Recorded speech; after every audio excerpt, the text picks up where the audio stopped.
Arganissima, New York.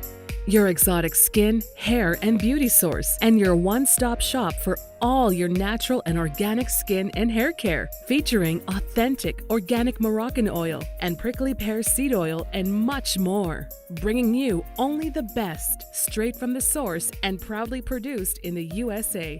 So what are you waiting for? Shop today at www.arganissima.com. Arganissima, New York. Your beauty is our duty.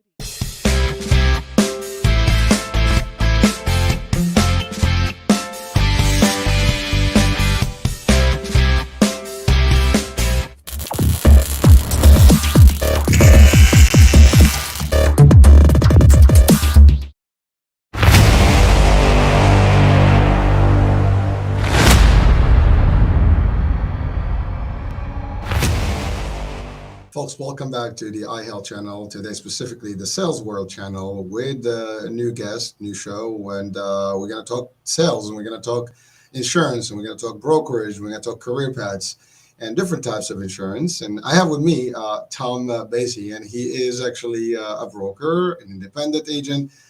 He has a whole set of portfolios, and for us, watching today, if you're interested in the world of insurance and Medicare space, and these kind of in this kind of industry in general is pretty lucrative. There's opportunities, and we're gonna talk about all the different things that kind of make the fabric of this, and also like what it takes to be licensed, what states, and how does it work. So Tom has experienced it all, and again, my background is, as well as some of you know me, I am in the insurance world and the managed care space, specifically in sales. So I think we're gonna have a very interesting discussion, Tom and I. Right, Tom? Yes, we are. I'm so grateful for having me today, and I concur with you. You've got the expertise as well, so it's going to be a great conversation. Oh, we're gonna have fun. But again, I mean, listen, it's fun and informative, and people can learn. Whether they learn if they're consumers and they want to learn about the products, we can actually talk about that and how you can help them. And if they are actually either new in the industry or need some encouragement to be in the industry and maybe see this as a path, that can also be a good thing. So our broker world is large, and this is a real good platform for us to share some of the wisdom and the knowledge that we have. I mean, you and I, we have a decent career path. Now I know you started, Tom, in a different world before you got into the insurance. So Tom, why don't you tell us a little bit about your background, and then we can get into your transition into the world of insurance. Sure. I'll remark about that a little bit. So actually, my undergraduate is engineering, and I went to work in corporate America after finishing my undergraduate. And I worked for 15 years at big corporations in telecommunications. During that time, I did an MBA part-time as well. And then I actually made a transition from telecom into medical device. And so I have a diverse background, to your point. And actually, the way I got into this, I was a customer first. Somebody cold called me and described a cancer policy to me, and I understood the value in that. So I purchased a cancer policy that protected me, my wife, and my son until he turns 26. So actually, was a customer first. So fast forward a few years, and actually now I'm 5 years into, I'm an independent insurance broker doing a variety of things, to your point. But it is it is a little unusual, but actually only a subset of people in insurance actually start there from day one. And it's great when they do, but there are a lot of people who do this as a second career. But that's me. That's how I got here.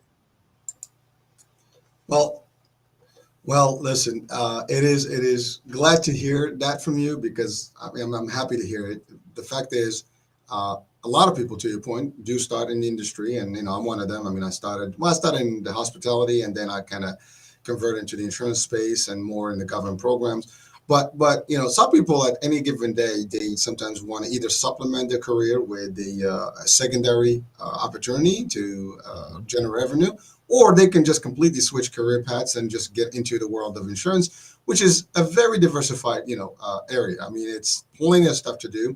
I'm talking about just on the sales side. I mean, there's more to it, even on the administrative side, on the operations side, and there's on the clinical side. So there's plenty of stuff that's happening. But you went into the producing world, and there are some rules and regulations about this. And I'm familiar with them. I've been through them. I'm still part of them. I mean, I do the renewals and all the stuff, the CEs, on an ongoing basis. But based on your experience, just for those people that are watching right now, what would you tell them? How hard was it? How easy was it? What kind of advice you give them? Well, that is a great question. And I would say, in a certain way, everybody's experience is going to be slightly different. But at the end of the day, you do need some guidance. You really can't just do it on your own. So you're typically going to be sponsored. You're typically going to be at your home state and take a licensing exam, and you're really going to need to study before that. So you're going to have to understand a little bit. So I got on with one company in particular. They sponsored and paid for the study, classwork preparation, and I took that exam. Over time, to your point, the more carriers you're appointed with, often you have to renew with them and understand their products periodically, and then you have to renew the license. So there is, to your point, there is periodically some testing you got to do. I will say maybe every couple of years for a given, for your state, and then you can get appointed in other states as a non-resident, and you do have to renew. There's paperwork you have to follow through. But the good news is it isn't terrible. It isn't challenging. The most difficult thing will be that first licensing exam.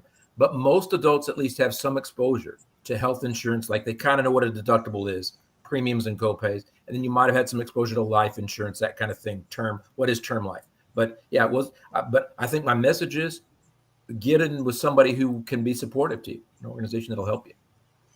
Well, I'd like to talk about that. I mean, because it depends. Some people start their career as captive agents. In my case, that's how I started, and that's one option. And then there's other companies that start you, especially in the life insurance world. That's you start as an agent or independent W-9, and even in the Medicare space in general, you can also be sponsored in and become an independent broker. And basically, you can say, appoint with different states and different agencies or different companies for that matter, or carriers. Correct. And now you are appointed in primarily Texas and Florida, right? Is that what we talked about earlier? Yes, and or what I'll clarify for you, Texas is my home state because I am fluent in Spanish. And because I did some things early on, I did some things through there are whole companies, I didn't realize this, all they do is enroll employees in benefits. And so I was contract labor and would help companies. I would go to different, for example, fast food places or assisted living facilities and enroll people. So I had to be appointed, for example, in Florida or California, perhaps where the headquarters of the company was, to enroll people in Texas. But I started in Texas. I'm licensed in Florida and Georgia, Texas and Oklahoma, New Mexico, Arizona, California, and Washington State currently. And that's the thing. Any one state, you can often get a non-resident license. It's not that expensive. Clearly, to do all 50 at once might be expensive. That wouldn't really make sense. So as opportunities arise, I meet people, and if there's problems I can solve, solutions I have for somebody, well, then I'll get appointed in a given state. But right now, those are the ones I have, kind of the southern band of the U.S. approximately, except not Washington. Having said that, one other remark I would make, my cousin is a captive agent in Louisiana. I'm not appointed in Louisiana because my cousin's there, and she's captive too. That's my remark there. But so I'm missing on the southern portion. I'm missing Louisiana, Mississippi, and Alabama. Otherwise, yeah, I've kind of got the southern band of the U.S. Well, thank you, Tom, for clarifying that, because for some people that may be interested in joining this world, understanding that you can literally be in 50 states. I mean, to your point, you have a home state, which is your primary resident license, and non-resident can be all the others. And a lot of call centers, for example, they get their agents to do that. Same in the mortgage world, and some even real estate. Some people do different licenses for different states because they operate in different ones. But the good news is, because you can operate now, especially with the internet and telephonic sales and stuff, from anywhere, and you can have customers literally from anywhere in the States. And that's an advantage. So if you're thinking about this, that's an opportunity. Now, if you have diversified portfolios, like in your case, you sell life and health and small business, now the licensing itself may vary, the type of licensing or licensure. I'm assuming that you have a life and accident and health, level license, which includes both basically the life piece and the health insurance piece. Some people even add to it, property and casualty, and those are other, pieces that people, sell. And I'm not sure if that's the case with you, but just for our audiences, I mean, there's a lot of stuff, and I did a show way back, to kind of explain a little bit some of this to the folks. But since we're having a discussion today about the products you provide, just a good, time to even rehash a little bit some of the licensing and, the opportunities there. Now, if you're selling with a company, as you mentioned, that your cousin, that's one thing. I mean, you work for the company, there you have a salary and you have some commission structure, and you have targets and things like that. If you, let's say you work somewhere else and you want to do this side, on the side, or you really were doing this full time, but you're just doing it on your own as an independent broker, as in your case, it is a business. And some people even take it to the next level where they have their own agencies. and or FMOs, or field marketing organizations, nationally, and basically they have hundreds, if not thousands, of brokers working with them, and each one of those brokers will affiliate with the health plans in those particular states, and or life insurance agencies, and then they basically would provide the services or sell the products of those particular health plans. So it's pretty good, and for those that may be even questioning the financial value of it. I mean, especially like, let's say in your case, you and I, we talked earlier, you're a Medicare guy, and in the Medicare space, it's all legislated, regulated, and the regulations in terms of compensation is pretty much they have their own standardized, rates per state for every enrollment that you or beneficiary that you bring into the insurance world. So, and those are some of the things. Now you're primarily, as you said, in Texas, but now you also are promoting in Florida, Yes. and of course, like you said, the southern corridor of the states, minus a few states. But that's pretty good. I mean, some people on the East Coast, they do like anywhere from like Boston to New York and Jersey, and some people go further down. Some people actually are in Florida, and and these are all very happening places. And again, you mentioned something about small business. That's big. A lot of people don't know how to go about insurance to insure their staff. I mean, we all need insurance. I mean, we live in a world where we need insurance. I mean, you can't possibly. The cost of healthcare is expensive, and there are different levels of insurance that you can get. You and I, we had the conversation time earlier about not doing the ACA. You're not the actual exchange. You're not doing the Obamacare type or. That's the Affordable Act. You're not doing that, but you're doing everything else, which will be basically small business, the Medicare, the Medicaps or supplemental insurance, and also life insurance, and that's pretty good. What I loved about it is that you got introduced to this. I'm sure when you work for the corporations, you had insurance through your employer, but then you also purchased stuff for you. You said the cancer policy. Is that correct? That is correct. I'm going to ask. I mean, I'm assuming that was just, as a protective, measure, like just precautionary. Okay. Yeah. Thank So God for that. let me mark a little bit about that since you said that. Please, so when I bought, there's some new stats. When I bought it, I didn't know these stats. What was obvious, what was presented to me is, hey, cancer is likely, cancer is expensive. So really, at the end of the day, all risk insurance insurance really risk management. And so I felt like, you know what, there is a probability. I personally hadn't had a diagnosis. In my family, there were some. So it appealed to me. I said, and it was a pretty small premium. I don't remember the exact number. I'm going to say 20 something bucks a month. And for that relatively small premium, I was younger at the time. The younger you are, the cheaper these things are. So we bought that. And if there was a diagnosis, then boom, I was going to get some money for that. And that was that. So I'm protecting my other money, my 401k and savings, and protecting it. What I would offer you now is the numbers are, well, actually all numbers are difficult post-COVID, right? Our numbers are challenging to track. So, but it was like 1 out of 3 guys or ladies are going to get a cancer diagnosis of some sort in the U.S. That was the number saying 2019, 1 out of 3. And of those, now there's some good news in here. The most common forms for guys is prostate and for ladies is breast. That's not as good news, but the good news is actually the survival rates are 90-something%. So that's good. But the average cost of those things is going to be about $20,000. So one thing I might say is, well, there's a 1 in 3 chance you're going to have a $20,000 medical event. The next ones, I don't know the exact survival rates are not as good, but the next common for both of those people are colorectal, for example, and those cost more. And then the third one is lung, and so those cost $50,000 and $60,000. So the reason, so statistics are the reason I got into insurance, if you will, because those statistics were presented to me, and I wanted to do something to kind of protect myself financially. So it's a financial decision. Wow. Well, to be honest with you, it's funny. I mean, I've one of the shows I had mentioned there that we have almost everything, every kind of insurance out there, but I have not actually heard before there is specific policy for cancer.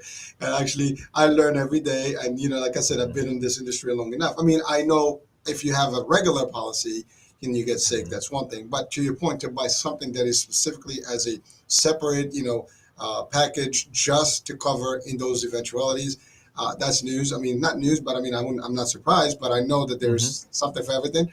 But that's actually great to hear. And well, yes and no. Great is a matter of speaking here, Right. because I'm not talking about the actual diagnosis itself. I'm just Hmm. talking about the ability to have something available to you as a Hmm. consumer that can protect you or your loved ones. But obviously, even the premise of, and thinking about cancer is something that we try to avoid and talk about and think about. But you're right, it's close to everybody. I mean, my dad passed on, with cancer, as an illness. I have a lot of other folks in my family that actually had, cancer, and some survived, some didn't. My ex-wife actually passed out of cancer, so I can tell you. I mean, no one can tell you that is they're very immune to this, and Hmm. anyone on Right. any No. given day. And so the idea of having an additional policy to mitigate that, risk, and to your point, even protect your assets, because Hmm. if you wind up in a hospital stay, whatever, all these treatments, I mean, you can lose your shirt. I mean, your house, eventually your savings, and as we age, that's another a value that we have to always consider. I mean, Yeah.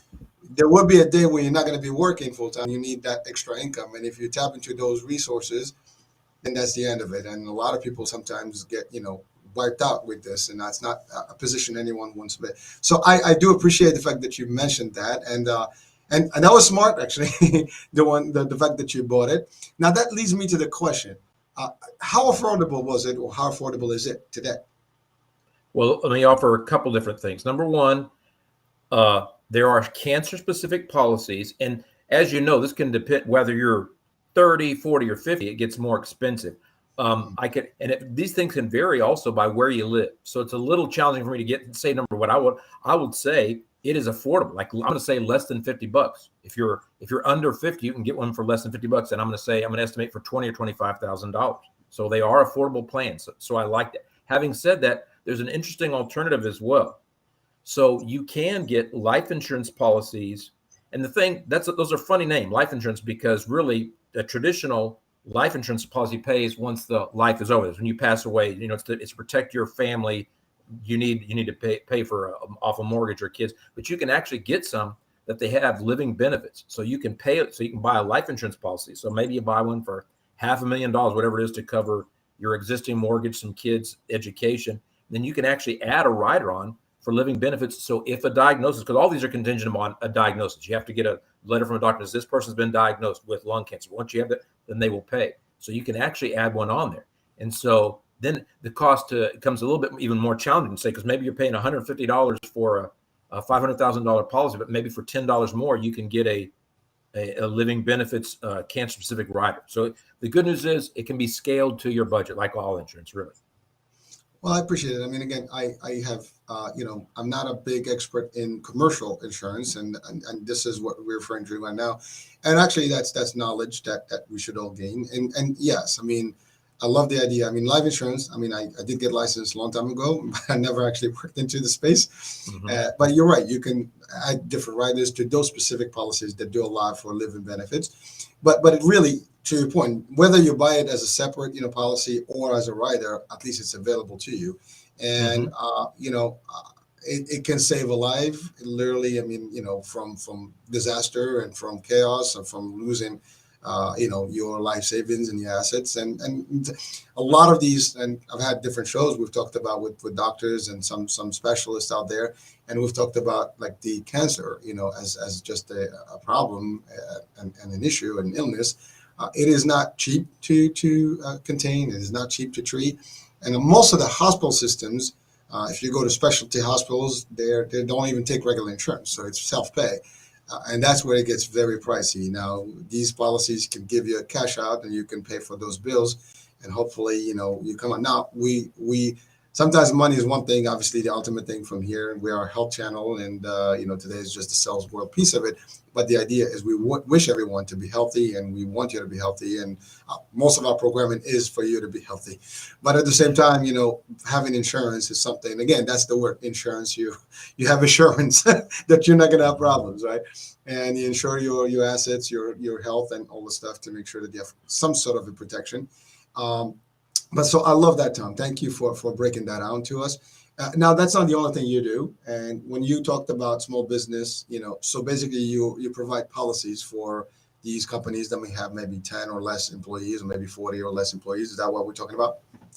Yes, and it gets a little bit more complicated than the Medicare discussion because the Medicare is kind of either an Advantage plan or the Medicare supplement drug plan. There are a variety of different things. To your point, within the small group, and I can offer some solutions depending on what state. I can offer a health insurance policy for companies as small as three, and then I can offer these supplemental benefits. For example, and I would encourage everybody, if you're getting your health insurance from your employer right now, check. They may have these. Sometimes you can get an additional cancer policy or a critical illness policy, which is for heart attack and stroke. That's another one. Sometimes you can get those, and those, as you might imagine, there's a group rate. It actually costs less, and then often those are portable. So potentially, if you're at your employer, see if you can get a cancer. So next year, in the fall, when it's in open enrollment time, take a look at that next time.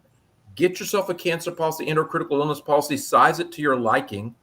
Um, 20, 30, $50 a month. And then often look and see if they're portable. That means potentially if you even leave that company, you can continue, as long as you'll continue paying that rate, you've kind of locked in their group rate. So typically it's a good buy. But so yes, I can do small group solutions for health insurance, cancer, critical illness. Even, the one thing I can do that I can't do for an individual is actually short-term disability, which is another thing to consider for any of these. Short-term disability, literally, if you can't work for 3 months or 6 months, how are you going to pay the electric bill or get food on the table? So you can get a policy. I don't have that for an individual, but for some of the carriers I'm appointed with, I have that, for example, through the work. And so I can offer that for small companies, small as three.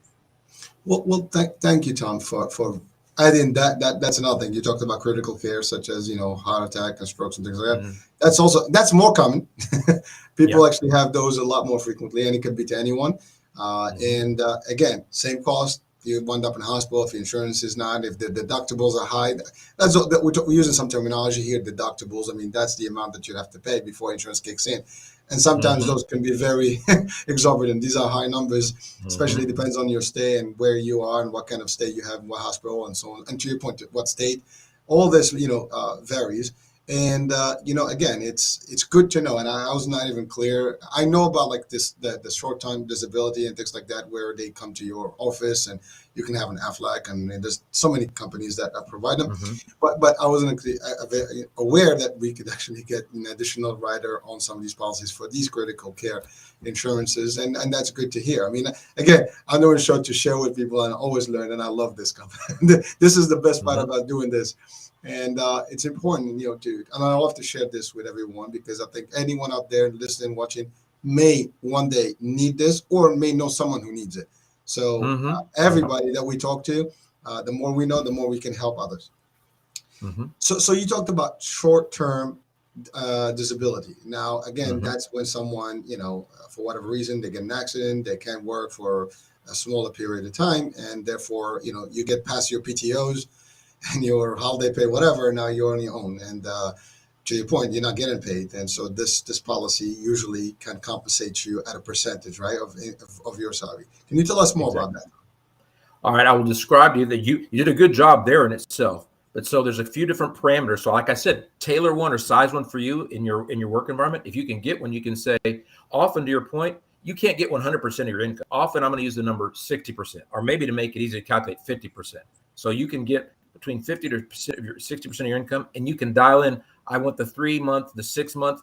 You can go 9 to 12 potentially, but the most common are a 3 month or 6 month coverage. And then the other thing is, well, how soon does that kick in? You can say, well, it says 7 days. If you're out 3 days, that doesn't kick in, but you can set it up and say, well, it's out if I'm out 7 days or 14 days. And of course, the longer you wait, that'll drive the cost down. In other words, if you want it quicker, they're going to charge you. It's going to drive your premium. But at the end of the day, you can say, I need to have this because if you're the only breadwinner in the house and you got to pay the food and you got to pay the rent, you got to pay that. And if you're bringing that in, what are you going to do if you can't work for 3 months, 6 months? So yes, it's a good insurance policy, and you can dial it in, and you can say, all right, well, 7 days, no big deal. But once I can wait 14 days, but after 14 days, I got to have this paid. And so they call it elimination pay period, waiting period. And so you can size one, but that's what it is. It allows you to pay a monthly premium again. And all these, I'm telling you, all these are pretty small. If you get a standalone policy, it won't cost you that much for any one of those. Now it can all add up, but I'm a proponent of whichever things you're worried about, can you size some of these and get some that will make you feel better, make you sleep at night, or know that you're covered adequately?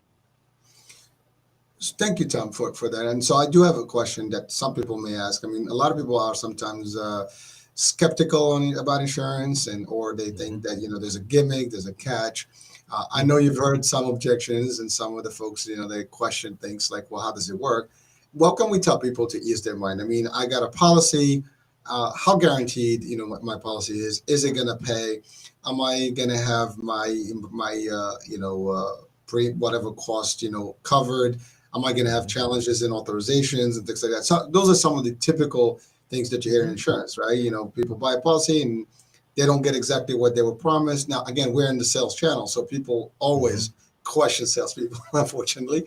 And we just want to ease their mind and make sure that they understand that, if we do our job correctly and we share the right, information with people, we inform them, we educate them, and we give them all the necessary things that they should, keep somewhere safe so they can bring that out when they need it. That's the other thing. You have to keep your records on everything and make sure that you have your notes and documentation. Don't lose it, because in case you need to debate this, you have it. But you shouldn't be able to debate your policies. If you have them, they should kick in when it's appropriate. So, Tom, what would you say about that? Well, I'll make a couple remarks. Number one, I used to, for one, didn't understand insurance. I worked in corporate America, like you were describing. So I kind of just picked something at the end of the year, and I didn't even know what HMO versus PPO, and I barely knew what deductibles, but I needed some. In fact, I didn't know how to get out of corporate America because I didn't know how to get insurance otherwise. So that was another reason why I'm in this, is kind of through trying to educate and solve the problem. I got into this. But bottom line is, I'm a proponent of using big companies, reputable companies. They are rated, they are regulated. And if you think about it, every agent, we talked about the licensing, they are licensed, they are regulated as well. And so there's always bad apples in any industry, right? So but at least there are regulations in place to try to minimize those, to discourage bad behavior. What I never really realized is an insurance policy, it is a contract. It is a legal contract between you, the insured, and that insured. And admittedly, I understand, like, there are horror stories and companies don't want to pay. Of course, they're more profitable, but I'm telling you, each policy, they have to get approval from the state they're offering it in. And so they want to treat the people well. In fact, some of them even want to publish how much they've paid out, because they want to kind of illustrate, look, we do take care of people. So it's a balance they're working to achieve. But I like to use large, reputable companies. I like them. And then you meet the agent, meet the broker. It doesn't matter if they're captive or independent. Well, can you take a look at them? Can you listen to the way they talk? Do they make a good impression of you? Can you look online? Everybody has a license. You can look them up and see. So the good news is it's regulated. They really are. They're going to go out of business, right, if they don't pay their claims. And so as a general, they want to play claims, and they kind of want to brag on it. There are horror stories, and sometimes those horror stories are true. Inevitably, something bad happens. But what I offer is, you got a contract, whatever policy you have. Now, unfortunately, yeah, it's 16 to 30 pages long. But the good news is, for a given policy, it's kind of regulated with the state. They've kind of said it'll have all these different things in there. They have to tell you the deductible, they have to tell you the exclusions. So take a look at that, but know before you need it. But my message is, I'm reassuring you, deal with a large, reputable company and a professional agent or broker, and you're going to be in pretty good shape. That's my message. Well, thank you, Tom. And I just want to add to that. I mean, I appreciate the fact that you talked about the regulation and the scrutiny and that agents have to go through. Again, you have to go to courses, you have to go to state license, and you're on record. Your fingerprints are there. You cannot have anything bad, in your closet, if you want to call it that way. In order for you to be even producing, because we do home calls, house calls, things like that. So there's a lot of stuff that the insurance agents have to go through in terms of just regulation. Now, again, that doesn't say that, to your point, there are bad apples here and there, but that's the minority. That's just the minute number compared to what these folks are doing. And the other thing that I want to just, ease up people about is that the fact of the matter is, when you are selling multiple policies, you're not locked into one policy. So you usually have enough diversified portfolio that meets everybody's needs. So you don't really have to go crazy, and just push one product, and shove it down to somebody's throat and try to pitch them and over pitch them. You don't have to do that. And so there is enough product out there for everyone. To your point, Tom, if you have a good representation of large companies, reputable, that have been existing. A lot of these companies have existed for, at least half a century, and they know what they're doing. They've been around. And that's the other thing. It's all these companies are regulated by the Department of Insurance, the Department of Health. Some of them are through CMS. Some of them are, state, federal, you name it, they cover it. So it's not like, and there's audits all the time. And of course, contracts are contracts, so you have to do due diligence. And but you have everything. You have the right of appeal. You have the right of grievances. So there's a lot of stuff to protect you as a consumer, as a client. And also from the flip side, if you are on the agent side or you want to get into this business, I think this conversation should make you feel good that you're going to go through all these processes and be very reputable and professional in what you do, and you're going to deliver and help and assist people to live a happier life, at least be with a good conscience. Because when you have a policy and you know you can rely on it, and you know that your assets, your kids, your family, everybody's protected, everybody wants that, well, and even if you're single, you don't have a family, you have to worry about yourself and your assets personally. So there's no loss in this game, right? It's all good. So thank you, Tom, for actually sharing that. I just wanted to add that piece there. Now let's talk about the Medicare world. Okay. Now, that's a whole different animal, and if you don't mind, like if you can just break down a little bit to the eligibility and the different products that you have under the Medicare, space. Sure. So I didn't know what Medicare was, and what I would offer to everybody that's under 65, the good news, there is a solution for it. In other words, I didn't know how I was going to get insurance. I didn't know how I could retire. Once you turn 65 in the U.S., there's some exceptions, but approximately if you're a U.S. citizen and you turn 65, now if you're you can get on earlier. For example, if you're permanently disabled, after 4 months you can get on. There's something, and if you're not a U.S. citizen, but if you've lived here 5 years, there are ways you can get on. But basically, often they're taken out of your paycheck, that FICA tax. People don't like that. Well, that's for Social Security, which is kind of like your income for when you retire, and then Medicare, which is kind of your health insurance when you retire. So Part A, which is hospitalization, is typically already paid for. Part B, everybody's mad because it went up $30 for the first time in a long time. It's gone up a lot, but still, it's $170 a month is what most people cost. It's the standard premium. It's not bad. So for $170 a month, you've got Medicare Part A and Part B from the government. Now, that's pretty good. It's not great though. Number one, it doesn't cover drugs, so that's a problem right there. And then also, there's no out-of-pocket maximum on these things. So potentially, I don't want you to go to the hospital. I don't want you to have health problems. But if you're in all the time, it'll just keep adding up during the year. There's no out-of-pocket max. So what I endorse is people should do one of two different things once they get Medicare. They should either get a Medicare supplement, and when you hear that term, Medicare supplement or Medigap, that still doesn't cover drug coverage. You need to get a Medicare supplement and a drug plan, and that's the traditional thing that people did since 65 when Medicare came in. Almost immediately, supplements were available. So you do that, and if you do that one, then you have better insurance than almost everybody. That is, for example, the G plan is the one that's available that has the most thorough coverage. If you get a G plan and a drug coverage, you'll have very little out-of-pocket costs. Between Medicare and the supplement, it'll cover almost all your costs. So it's very good coverage. Now, that will cost you $100 and something more a month.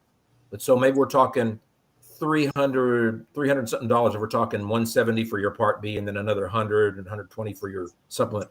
But it's very thorough coverage. Most people pay more than that in corporate America, and they still have that big deductible. That is, they have to pay $2,000, $5,000, whatever's before their insurance kicked in. So it'll have very little deductible on it, and the drug coverage included. So I like that. Or you can do the Advantage plan. The Advantage plan, I would say around the new millennium, those are available. Confusingly, those are Part C. But what I like about them, for one thing, it is highly regulated. I'm telling you, everything you hear on TV, I believe, about Advantage plans is true because it's highly regulated. That is, potentially you can get from any one of those major carriers, you can potentially get a $0 plan, and it will have it'll supplement your Medicare. It'll have drug coverage included, provide you some vision, some hearing, some dental, maybe some after operation meals. Maybe it'll have some transportation. Maybe it'll have a personal emergency response. Maybe it'll have the coveted Part B give. It's possible all that's available. There's some things they don't tell you though. If you go to the hospital, it will cost more than a Medicare supplement. In other words, you may pay, I'm just using the number, $300 a day for the first 5 days, and then it'll drop to zero.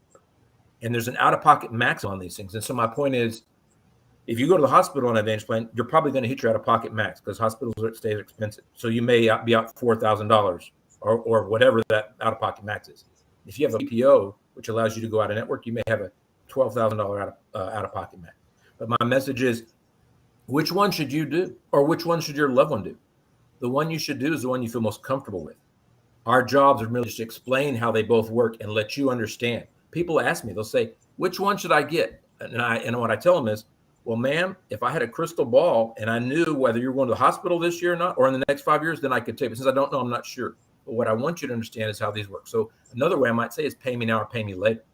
So Medicare supplement's kind of a pay me now, and Medicare Advantage is kind of a pay me later.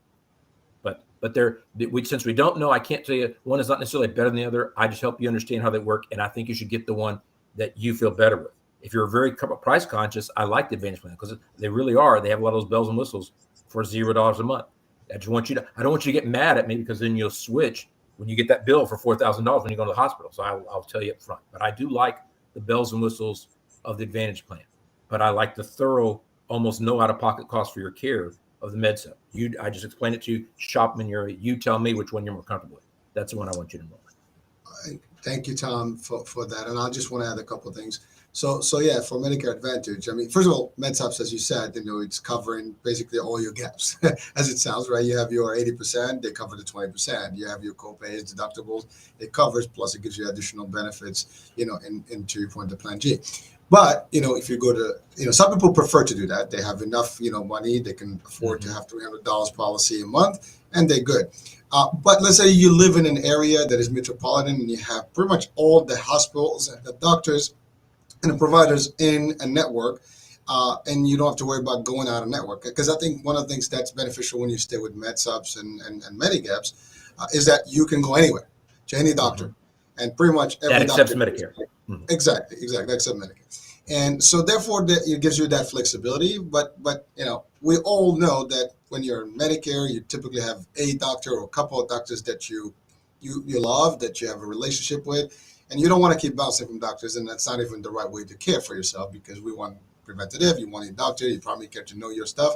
If you have a cardiologist, you want them, to stay with you. And sometimes some of these opportunities why people keep the Medicare is because they might have, let's say, in the case of us in the Northeast, we have people that are snowbirds. They travel to South, to Florida, and therefore they need to continuously have coverage while they go there. And sometimes by being locked into a network, you might have the coverage continue, the continuity in another state. However, there are policies that do that, and some plans do have, snowbird benefit packages, things like that. But if you have the cost and you have the network and you have everything and your prescription is covered and the formulary looks good on the plan side, you don't have to spend $300 when you can just pay $0, because most of these plans are premium free. Yeah. When I say no premium, the word free is frowned upon, and they're the regulations. So let's be clear. So we don't say free because it's not free. Somebody's paying for it. But the fact of the matter is, when you have a Med Advantage, you are kind of covered. And as long as your doctors and network, everything is covered, you should not have, very high copays. Some of these copays, for example, to go special is $20, $15, $30, still low. And it's not a big deal because you're not paying for the actual premium or anything. And most of these don't even have deductibles, maybe on a Part D. So, and it varies. To your point, there's literally hundreds and hundreds of plans. And every state has plenty of plans to choose from. And you also can visit the Centers for Medicare and Medicare Services sites. And they do have Plan Advantage, Medicare Advantage plan comparisons, and you can also select there. But the best way to do this, because and I've seen this happen when people go to the CMS site and they try to figure out on their own, they get lost. Believe me, we do this for a living, and it can be very confusing. So the best way, I do recommend people to always, reach out to a broker or an agent such as Tom, and have a sit down with them, kitchen table, whatever place of your choice, and go over all the options you have. He has all. He can give you that. He can give you that. That's the advantage of having a broker. You have all options in front of you. You have to determine what's going to work for you financially, access-wise, and so on and so forth. And if you like what you hear, then you pick the policy. He'll be more than happy to give you that policy. That's usually how it works. It's not as complex, but it's less convoluted than if you were to do it on your own. So for listeners, viewers, if you are in the Medicare age or you have someone of Medicare age, and that's going to the Medicare, know your options and pick correctly. See if you can get the right broker in front of you. Again, we have Tom here. You can reach out if you're in one of his states. He's definitely the man. But really, this is how it works. So it's a little bit complex. And by the way, there's other pieces that add to it. Sometimes you have long-term care. We're going to talk about in a minute. And that can also feed into what your policy is and can add up to your Medicare and stuff. Some people may have low income overall, therefore they fit in the Medicaid category and the Medicare levels. So now they're actually getting an additional insurance policy that ties in, and they become dual eligible for Medicare, Medicaid, and as I said, if they need long-term care services, they might even add a long-term care component. There's so many combinations here that can help you and make your life a lot easier. You can have home care, resources. You can have, to your point, PERS, the emergency system, necklace. I fell, I can't get up, type of thing. Press the button. I mean, there's so many things, that can do for you. And you also, one thing important in the managed care that you may not have, for example, on the med subs, is that with Medicare and med subs, you have a policy. Basically, it's another card that pays the difference.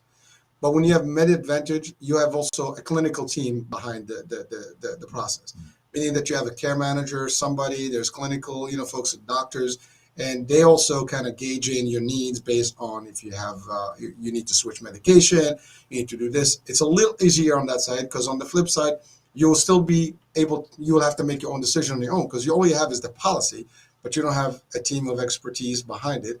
And that's the difference, because I always refer to Medicare and Medicaid as just credit cards for care. It's prepaid credit cards, for your health care. But really, it's not really giving you the rest of the things that you need for your health care, which is the care itself. And managed care is about that. Again, I endorse managed care. Obviously, that's my industry. But overall, we have all these options, and there is a little bit for everyone to everyone. So you pick your pick, and the best way to do this is do your due diligence, ask a broker or an agent that knows the business, and they can guide you correctly. So Tom, now one thing I would offer is I want you to be a judge for your audience. You mentioned a couple of things that I think I want you to decide if we want to cover them, because your audience. You talked about long-term care, but you talked about Medicaid. Some people get the Medicare and Medicaid confused, so I don't want to bore the folks, but it might be something to consider. And then you there's the whole D-SNP and veterans, and those subsets of Medicare populations, which are the dual eligibles and the veterans. So I'm kind of just throwing out there potpourri. You tell me which ones you want to talk about. There's some things we might want to talk about there, or we might want to move on to long-term care. I didn't want to gloss over those since you mentioned that. No, Tom, I appreciate that. So let's just clarify. So again, I throw in the Medicaid. That probably throws off people. But so Medicare, as you said, Tom, is you get to it by virtue of working, a certain amount of time in your life. At retirement at 65, you qualify, or if you have disability over 24 months, you qualify. Those are your options to get your Medicare. The Medicaid part is only for those folks that have a certain poverty level that is deemed by resources and income, and therefore that's through the state. Most of the states have a Medicaid program. So one is income and resources, and one is really just investing in your health and over time through your FICA, taxes.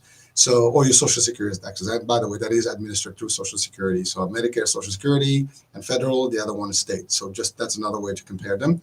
And again, the long-term care, there's two pieces. There's the long-term care through the Medicaid pool, and there's the long-term care through a private policy or commercial policy. I think that's what you do, Tom, right? Correct. So I hope that clarified a little bit. Yes. Do you want to talk about veterans also? That's one of their subpopulations. So you remark. Actually, let me say this. So if someone is on Medicare and Medicaid, there are some what I call supercharge advantage plans. And so one thing to your remark, these state administered financial assistance things. So somebody is hard up for money, they got challenges.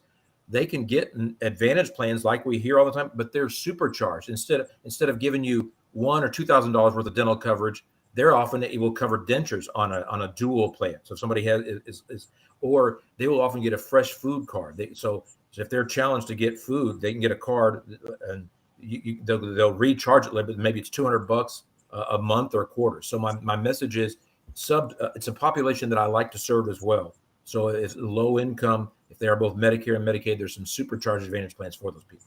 I wanted to say that. And now, Tom, I appreciate it. And you mentioned D-SNP, which basically that's dual special needs plan. Mm-hmm. And again, that's just the acronym that describes these plans. And there's other varieties, and we can spend hours just breaking it down. I mean, there's chronic SNP plans, and there is those are for specific diabetes, HIV, and so on and so forth. So there's I-SNP, institutional special needs plans. Those are specific demographics that plans for specific illnesses or conditions, and they operate the same way, but it's still under the realm of Medicaid and Medicare together. Mm-hmm. So you have to have both in order for you to qualify. Not everybody on Medicare has Medicaid. Not everybody on Medicaid has Medicare, but some people have both. And when you have that, we call it the best of all worlds or both worlds. And to your point, you can get some supercharged business there and a lot of benefits, supplemental benefits in addition. And you mentioned something very powerful there, which we did not, you alluded to, and we'll talk about in a minute, which is veterans. There's TRICARE, there's other things for them. And I'm not sure if you want to go ahead and talk about that. I'd like to share a little bit. Yeah, so number one, I want to say two things. Number one, about everything you said so far, I got into Medicare because someone came to enroll my mother-in-law. So even I was already in kind of the insurance space. I didn't know what Medicare was. And my message is not only the parents or grandparents don't know, the kids don't know. So I think it's good for the whole family to understand. So find out what your parents or grandparents know. So you want to know if they have an Advantage plan or Med Sup, so you can help provide input on their care, they're incapacitated. On the veterans, what I would offer is, if there are people, TRICARE is kind of like Medicare. That is, once they're retired, there's good benefits that they have, and often they're pretty thorough. However, I do find that vets kind of have Advantage plan envy because they see the stuff on the TV and they don't get all the stuff that's there. And so there are a series of plans. I won't mention the carriers, but I'll mention the name of their plans. One carrier has a plan called Patriot. One has a plan called Eagle. One has a plan called Honor. And those are Medicare plans that are designed to play nice with the TRICARE. So if you have your uncle or your grandparents that say, no, I can't get that. Yeah, it sounds right. Actually, there are some plans that will play with their benefits, and they'll do things like it'll be a zero-cost gym membership, for example, or it'll allow them to find a dentist. Maybe so. The VA, sometimes you hear horror stories. Both sometimes it's great. Sometimes they take care of everything someone needs. Sometimes it's a challenge to get in. So maybe these veteran benefit Advantage plans can solve a problem for a veteran that the TRICARE and TRICARE for Life does. That's what I would remark about that. No, thank you, Tom. And that's a great point because sometimes, we do believe that as a veteran, you will have your covered for the rest of your life, and you can go to vet, administration type of hospitals and things like that. And they do a great job and they work hard. And I know they've been putting a lot of changes. But recent years, just before the pandemic, there was a lot of discussion about how our veterans would probably wait long in time before they can get into a facility or get an appointment.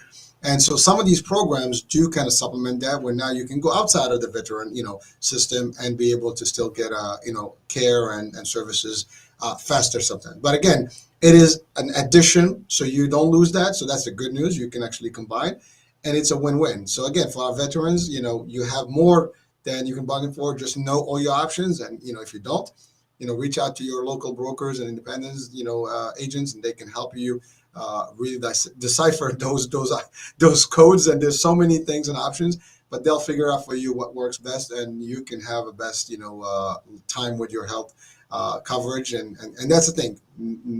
We cannot use little coverage. We want more coverage if we can. And if you have the access and the ability to have it, just have it. Also, Tom, you mentioned big deal that the fact about children, kids not knowing what their parents or grandparents have. We deal mostly, in the Medicare Advantage, we deal mostly with caregivers, and a lot of them are the children of these folks and or the proxies. And it's funny when we talk in training and sales, we say your audience is your Medicare beneficiaries, right? But really, your audience is everyone, because everyone knows someone that might not know someone that has Medicare.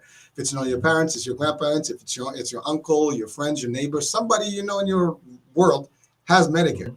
And believe me, it's not always the seniors or the 65 and over. There are people who have Medicare who are much younger. For whatever reason, they may encounter some sort of disability in their life. And all it takes is 24 months with an approved disability and things like that. And they can document that. They can also qualify for Medicare at that early age. So again, it's not, there's a stigma that when we talk Medicare, it's always the seniors or the 65 and over. But that's not necessarily the truth or the reality. There's more to it. And there's other actually conditions to even become Medicare. And we're not going to list all that today, but there's other things, right? So Tom, let's talk about the long-term care. What I would share with you on that, you remarked, number one, I'm going to try to do, again, the stats are all challenging. Our stats kind of got screwed up from healthcare because we keep track of things. But what I'm going to say is half of people that are in long-term care is paid by Medicaid. So the other half, if you're not economically disadvantaged, then that's going to be you potentially. Then the number, I'm also going to use a number around 1/3. Again, 1/3 of the adults are going to need some type of long-term care. And these days in the industry, that's defined. Like we talked about the trigger of a diagnosis for a cancer payout. Well, the long-term care is when you can't do 2 of the 6 activities of daily living. eating and bathing and grooming, dressing, toileting, incontinence, or transferring, moving out of bed. So once you can't do two of those, typically a professional can diagnose you and say they need long-term care. And so there's also numbers like I mentioned the average cost of care for a cancer diagnosis. Well, the cost of care, they've got numbers on that right now. And now what I will say this, that can vary state to state, but it's a few thousand a month, and it's expensive to be in these. There's a continuum of care. Nursing care is where there's 24-hour professionals. Then there's kind of assisted living. There's even independent living. But my point is, it's going to be expensive. It's expensive right now. And on average, people need, depending on what number you look at, about 4 years. So you're going to buy the average size or maybe go to 6. But my point is, I'm a proponent of considering 3 to 6 years worth of monies associated for your long-term care. I'm a proponent of dialing in an inflation component as well, because if it's expensive now, in 20 years, 30 years when you need it, it's going to cost more. So let's just use the number, whether you want to use $3,000, $4,000 a month, you need to be able to pay. So if I'm designing a policy for somebody, talk about it, let's investigate where things are, but potentially you want to have this policy so that for 4 years, you can pay $4,000 a month right now, and or maybe you need to put that inflation component on there so it'll be a bigger number. Maybe it'll be $8,000 in 20 years. The earlier you buy this, the better off you are. I bought it. I'm in my 50s now. I bought it a few years ago, but I bought it in my 50s. I'm a proponent of getting in my 40s because it's actually cheaper in retrospect. I didn't understand the product as much, but I bought that. But that's the thing. I'm a customer of these solutions as well, but I'm a proponent of, when you can, buy a long-term care policy for you and or your spouse. Buy it for around 4 years. Figure out in your area how much it's going to cost, and probably go ahead and put an inflation adjustment on there. Pay a little bit more so that it'll grow over time. Those are my remarks I would say about long-term care. Thank you, Tom. And really, you hit on a big topic there, because everyone eventually, if we live long enough, we do tend to age. And as you age, there are things we are not able to do. And it's just very few are, I guess, lucky enough not to continue living, to an older age with less complications or mobility issues. But eventually that becomes a valid reason to have some sort of a plan for it today. And, I see it every day. I mean, people actually, in my world, we do actually long-term care policies, but we do it for the Medicaid, as you mentioned earlier. But it's the same case, except that that's subsidized by the government, and so you have to have Medicaid for long-term care. But at the end of the day, whether you buy a policy or the other one, the concept is the same. So, but if you are, you don't have Medicaid and you have, a higher bracket of income, or income bracket rather, then it is important to invest in those, because if not, and it's self-pay, I've seen it, self-pay can cost a lot more when you have to actually think about, a home attendant with you 12 hours a day or more at $20 an hour average. So, it pops up very quick and it adds up very quickly. And that's when you lose your, you start getting reverse mortgages, you can do other things, but then at the end of the day, you're just kind of depleting all your, financial. So financial planning, health planning, estate planning, all these things are important. Insurance planning is important. And the more you do of this early on, the better you are. And hopefully you won't have to use any of it. But at least if something happens, you do have a backup plan, and those are your backups, and they should, help you live happier within your family and stuff. Also, some of these things can also make you live at home in a comfort. Because sometimes if you don't have these things, you wind up, in maybe a facility and so on and so forth. But if you have policies, they send you home care, and folks that can do your custodial stuff, whatever, assist you, take you out, do shopping. So it makes your life, very, at ease, at peace, at a certain point without any problem. But again, these are things that you have to consider, and everybody watching and listening should be aware of what's available. And then if you want to be part of the industry and helping people and assisting them getting, solutions, to your point. And I like what you said, Tom. You are actually a client and a customer. And so you understand it from firsthand. And by the way, I think everyone is a customer to this, because we all have insurance one way or the other. It's either we have a commercial insurance, we buy insurance, we have something, some sort of policy, and at the best, we all have car insurance or home insurance, and they work almost the same concept, except that these are for your health. And there's nothing more to me. Health is wealth, as I always say. So that's your priority number one. Tom, anything else you want to add today? I think you've done a great job of covering a lot of things. I think I'll do a couple of not. That is, to your remark, I'm not a property and casualty guy. I partner with folks to do that, and that's the thing. Insurance, even within the health insurance space, I don't do everything, and so I try to find my niches and expertise in there, and I work on those, and I partner. So I can either refer people, or I'm looking for referral people who want to do that. You talked about careers, so I hope we didn't scare people off from this, because at the end of the day, I wake up in the morning knowing I'm trying to help folks, really. And so it is good. So sales can be good and insurance can be good. You need to understand it and you need to take the right approach, perhaps. But I hope that the net discussion of this is a positive. In fact, people who are considering it career wise and considering it to purchase it. So I want to leave those. The last thing, a mí me gusta mencionar que yo hablo español. Habrá gente escuchando, yo puedo atenderles en su idioma, so that is convenient for Spanish-speaking parts of the state. So I like to throw it in there. And then finally, so I'm so grateful for your time. I like to put the plug in there. My website, find me on social media. I'm on LinkedIn, Facebook, but it's Basey Insurance. So folks find me. But I'd love to connect with people just to be a resource. I think at the end of the day, we talked about this. Some of my best work is really just helping families understand. And so even I'll help people understand, and then guess what? I may get a referral from them. So in other words, any one sale really doesn't matter as much as kind of just building the goodwill and establishing your willing to help. And over time, sales will come. That's my closing for you. Tom, that's commendable, and I truly appreciate how you closed that. That is the fact, and that is exactly where we are. I mean, again, I always believe that listen, I'm a proud salesperson. I lead sales. I've been in it all my life, and I always say that I have DNA in sales. Well, I have a DNA chromosome pair somewhere additional in my body that is actually a sales one. But at the end of the day, we are not selling. We are providing advice. We are benefit advisors more than actually just salespeople. I like to always. That's why all my teams, we don't refer to us, as salespeople. We refer to us as benefit advisors. And as a matter of fact, I refer to us as licensed benefit advisors because it's we're not just these guys that come out and just put a table in the street and talk to you. We go through a vetted process, and we're proud of that. It's not easy, but it's worth it because just the fact that we help a lot of people every day, I think that's a big deal. And yes, while we do that, we help ourselves, in generating revenue and income and lifestyle. That's okay, but we do it in the best way, ethical way, and regulated, compliant way. And I think that's a big deal. But thousands, if not millions, of people every day are utilizing our services in the industry and in the insurance world, and maybe you hear every now and then there's 0.1% of a case that happens where someone is not doing the right thing. But those people do not last long in this industry, and they basically get revoked, suspended, and even sometimes there's ramifications that are bad for them if they do bad.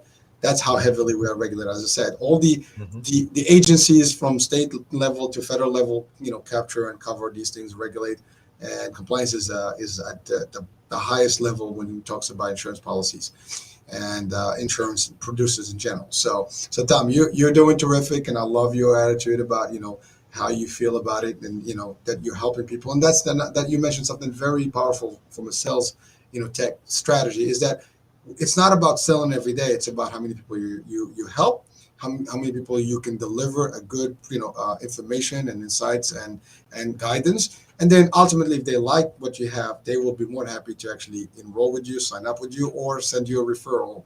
You cannot sign up everyone, you cannot enroll everyone, but they might know someone that may be interested in your products, and they will be more than happy to do that for you if they believe that you're trustworthy and you're doing a good job. So those are things. So there's nothing scary about this. If you want to get into the industry, please do so. There's plenty of room, plenty of opportunity. Medicare, as you said, you're a Medicare guy. It's the baby boomers are booming right now, and thousands and thousands every day are turning 65. So there's plenty of folks that need assistance and guidance and education. And so yes, we can help more and more, and do it right. And Tom, I appreciate the idea that you actually mentioned the website stuff. Yes, do reach out to Tom. I will have his links and all the stuff on the description of the show. So please feel free when you watch this or even listen to it on the radio. Please, you can click and see what that information is and contact him. If you're in his state of operations. So anything in those states in the Southern Corridor, that's him. Please reach out. And I have to say, just off the bat, I you know I really love the fact that you and I connected, because there are hundreds of brokers. I know many of them personally, and very few are doing what you're doing. So I commend you for doing that, and that shows proactivity, that shows professionalism, and a different level of understanding of you presenting your value out there. So thank you. That's from me to you. Thank you very much. I've enjoyed my time. I'm grateful, and I think you've done a great job. And so everybody come on Hurricane Show. Everybody listen to Hurricane Show. I've had a good time. All right. Well, thank you, Tom. I appreciate it. Folks, thank you for being with us. Hope this show was very worth it and informative for you. There's a lot of stuff here. So take it for what's worth. And we'll be talking soon. Different guests, different show, different topic. Ciao for now. Bye-bye.